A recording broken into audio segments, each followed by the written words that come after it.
Where do you stand?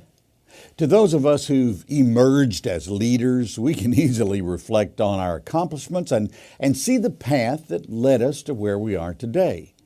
If we aren't careful, we may take too much credit for our leadership role. The Harvard Business Review, known as HBR, carried an article that caught my eye, especially the headline. Here it is: "Ego is the enemy of good leadership." Wow. Well, in the article, they used examples of some leaders who woke up to the fact that they were being drawn away from the rest of their team by accepting the accolades and perks of their leadership role. HBR went on to say, the higher leaders rise in the ranks, the more they are at risk of ending up in an insulated bubble, losing touch with their colleagues and culture, and ultimately their clients. One of the more revealing quotes in that article was the author's comment. She said, "An unchecked ego can warp our perspectives or twist our values." Well, that should warn us as leaders to be careful in how we view ourselves and our role in an organization or ministry. You know, when I think about this, I like what Ken Blanchard says about the word ego, E-G-O. In his book, Lead Like Jesus, Blanchard equates our human ego to an acronym. Ego, he says, equals edging God out. It really says it, doesn't it?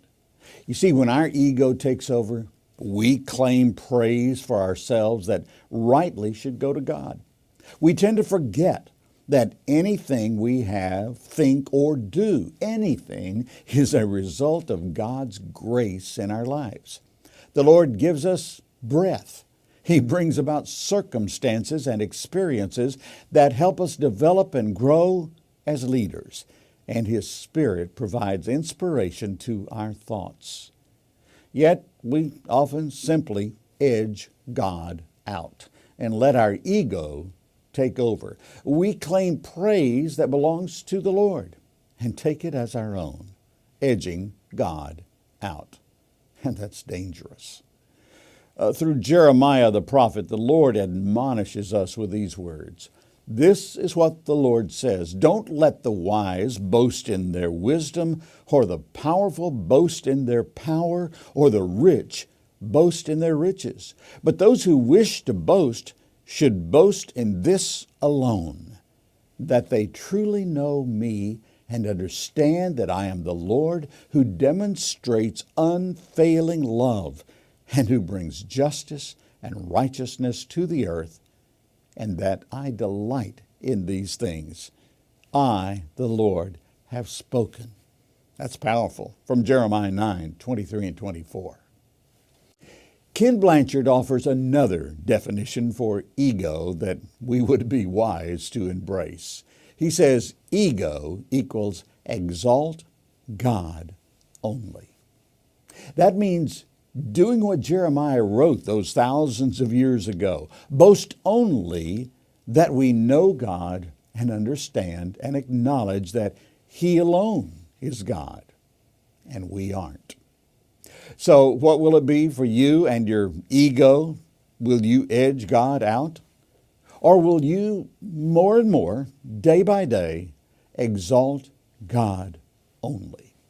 The decision is yours. The glory belongs to God.